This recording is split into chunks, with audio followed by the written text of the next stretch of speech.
All right, we are live. Well, not really live. We're recording.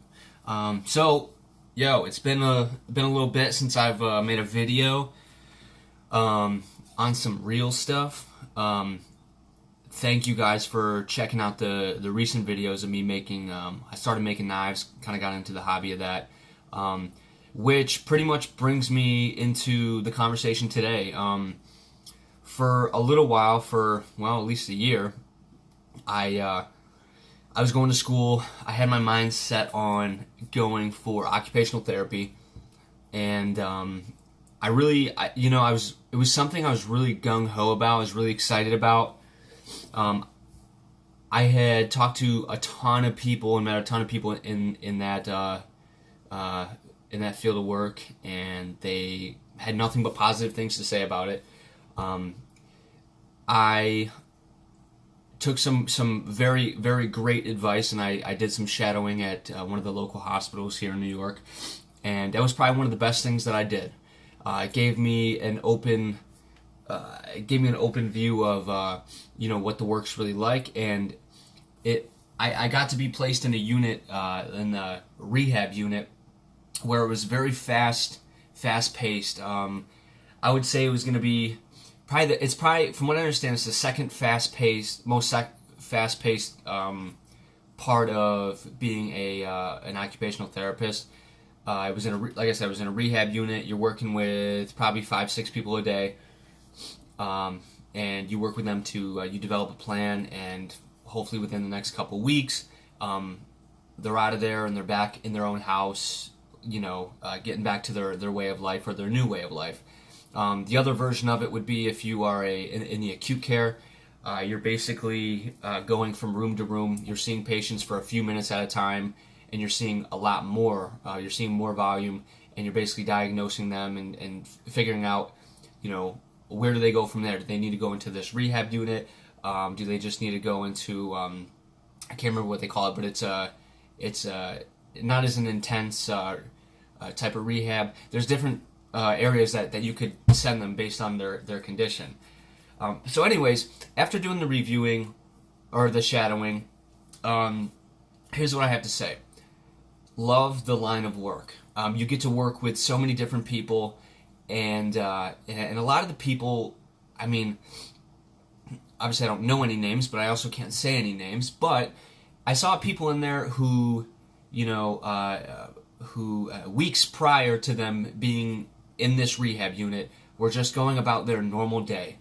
There was a guy who was in a pretty bad car accident, and he pretty much now has to relearn how to walk, how to simple things like holding a cup, fine motor skills, just the stuff that we kind of take for granted on a daily basis. So I really enjoyed the work, and I did go a few times, so that helped me see the progress in these patients, which is really neat. I mean, that was the coolest part for me. It's like, okay, wow, you're working towards getting these people back up and running again in their lives, and you get to see that, which is super rewarding. The reason that I'm deciding not to do occupational therapy are two big reasons.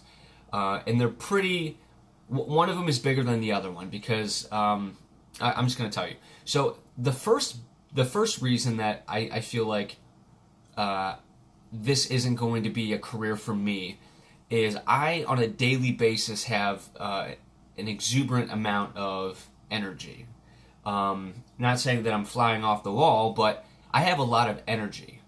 And this job as an occupational therapist, even in the rehab unit, which is more fast-paced, was just too quiet for me. It was just so, I just found myself thinking, man, if I was actually an employee right now, this might be, it's something that maybe the work in itself would surpass the amount of energy that I wasn't able to expend during the job.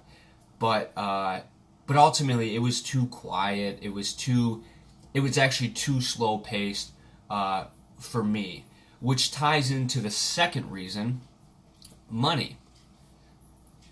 OT school, by the end of it, not to mention it taking me another 5 years, was going to cost me between $80,000 and $100,000, depending how much I could do out of pocket. And for me, it was kind of like, okay, well, if I'm already thinking, man, this environment may not be for me, $100,000 would be a lot of money to spend. Not to mention, people say like, well, yeah, you're going to come out, you're going to be making a lot more money. Yeah, but the amount of money I'm going to be spending per month on, paying my student loans back just didn't make sense to me. So through that, once I came up with that realization, I kind of just started coasting for a little bit. I didn't really overthink anything. I didn't start thinking like, what am I going to do next? What am I going to do next? It kind of just fell into my lap. I began getting into knife making, just because it was something it seemed really interesting. I said, that'd be really cool to learn how to make that. I want to see how it's done. So I started getting to work on that, and so far I've made like 3 knives, or working on my 4th right now. And I'm really enjoying it. And I started realizing, because when I'm outside and I'm making these knives, it's either quiet or I got music running in the background, and I'm just kind of like focused and going to work and doing what I have to do. Mind you, it's not super high energy, but it's fun. It's something that just keeps me moving, and there's a lot involved with it, which keeps me occupied, if you will. And it does give me somewhere to put my energy. I worked all day yesterday finishing up a knife, and I'm still exhausted from it.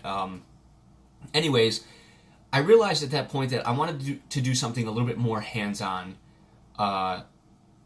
with my career. I wanted to do something more trade-oriented, because there's so many options out there for trade jobs that people aren't taking advantage of, because people in my generation are afraid to get dirty. And I think, well, I mean, I understand it. If you don't want to get dirty, that's one thing. But don't complain and say that there's no work out there, because there's a ton of work out there.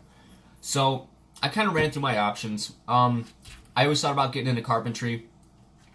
Honestly, I think it would be a great career, it'd be a great job, but I don't know if it's something where if I'm doing it at home, or if I'm doing it for work, if I'm going to want to come home and work on my own stuff. So I was like, you know what, maybe that's not for me, and I don't really know if I would necessarily really love it. So I thought about that. I thought of just contracting in general. I've always really thought it'd be cool to know how to build stuff, how to create infrastructure. If the world ends, am I the guy that can help rebuild it? I think about these things on a daily basis, to be honest. So we can get this focus here. So, anyways, that led me into some deep thinking, and I was looking in the mirror one day, and I was like, God damn, you are fucking handsome, dude.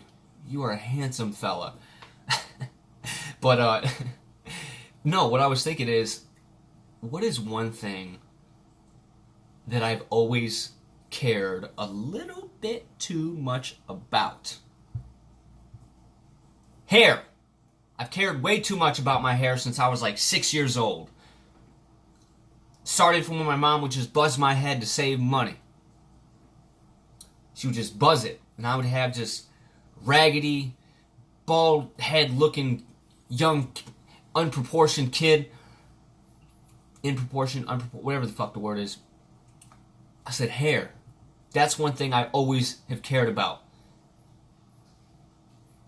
Then I thought, Nick, why don't you go to barber school? Your wife's going to school for that type of stuff. Y'all could have a business. And that's where I'm at right now. So I did my research, started looking, got some local barber schools around the area, and we're looking at about $9,600 for the program, as opposed to $96,000 for OT school. And it's not going to take me 5 years. It's going to take me 7.5 months. And I know what you guys are thinking. Bro, you don't make anything as a barber. I know that. But you can. A lot of potential. You make what you want. Brings me to my next point. I am so tired of working for people. I'm tired of working for other people's dreams and goals and blah, blah, blah. I'm not doing it anymore. Well, I am for the next 7 months, but after that, I'm done. I want to make my own money. I want to make my own decisions. My wife and I almost said her name. My wife and I have a great relationship. We started off we met at a place where we worked together. So we can work together. We are a great team. And especially because she's going to school for nails and skincare. Boom, we got ourselves a business. Now we just got to figure out how to do it differently. But the most important thing is I've decided there's better things out there for me. There is money out there to be made. And I'm better off working for myself because I'm a creative person who needs an outlet to be creative.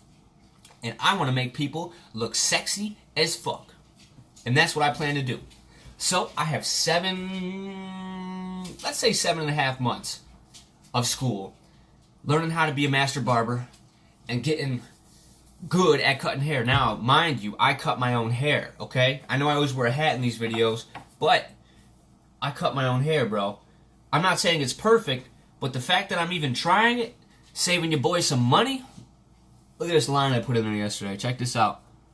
Boom. I made a bald spot on purpose. So yeah, I cut my hair last night. I just pick it up, and I just trim it, and I cut it, and I figure it out. And if it looks good, I keep it. If it doesn't, I put a hat on. I'm only wearing a hat because it's morning time. So that's my goal. I want to be a master barber. That's my destiny. I can feel it. I can feel it inside me. Not to mention the whole... I know these movies are glorified for like barbershops and stuff. Especially you find that those really high energy conversations and just like that environment, you usually find them in like urban barbershops. But I want to bring that back. I feel like there's so much missing from the barber community that I feel like I can kind of wean my way into and be part of it and just make it a thing again. You know, I gotta be honest. I don't go to a barbershop anymore. My hair up until last night was pretty long, and it really only required me to trim up the sides. So that's what I've been doing because I'm not, I don't want to pay $20 for that. But I see these other haircuts that people are getting and that I could give that are just really nice, make people look good, and that's what I want to do. I want to make people look good. That's pretty much it. So I figured I was just sitting around like 10 minutes ago thinking, 13, 14 minutes ago, thinking I want to make a video about this because it's not every day that I get some good content, and I'm not really trying to make fake content. I make videos when I want to make videos, and I don't really care if people look at them. It's just getting this shit off my chest. So if you watch this, I appreciate it. Definitely subscribe if you like it. And I can imagine there's going to be plenty of things on my channel over the next couple months. There's going to be me talking about barber school and how I'm doing. There's probably going to be progress photos of haircuts that I've done. There's going to be beard trims that I've done. You're going to see me look better. Not to mention you're going to see me cooking out some of these knives, baby. Because I like making knives, baby. They're sick. I got one working right now, and I got the knife done. I got the holster. I call it a sheath. I got that done. Almost. Just waiting for one more thing in the mail, and then we're good. But I want to lead a life of creativity and just be happy and humble doing what I'm doing. And not chase the money anymore. Because the money is not what it's about. I want to chase happiness. And if there's money there, underneath all that happiness, then it's the icing on the cake, you know? I tell people this. I don't need to make $1 million. I don't need to make $80, $70, $66,000. If I could make $65,000, I'll be good. Because I'm good right now. I'm good right now with the job I have.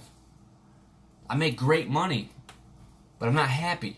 And that's the problem. I want to be able to pay my bills, enjoy my life with my wife, have 1 or 2 kids, enjoy my dogs, maybe my pet fish, go on a vacation maybe twice a year, one to Europe, one to somewhere else, I don't know yet, and put money aside for my future. That's what I want to do. I don't want to work under these corporate entities anymore. I want to go off the grid. No, I'm just kidding. I need internet and power. So that's my spiel for the day. I hope you guys enjoyed it. Feel free to subscribe, comment, whatever you like. I appreciate you listening, even if it's just one person that ends up listening to this. I appreciate you more than you know. And if you didn't watch this whole video, then you didn't watch me see that. So this is awkward. Peace.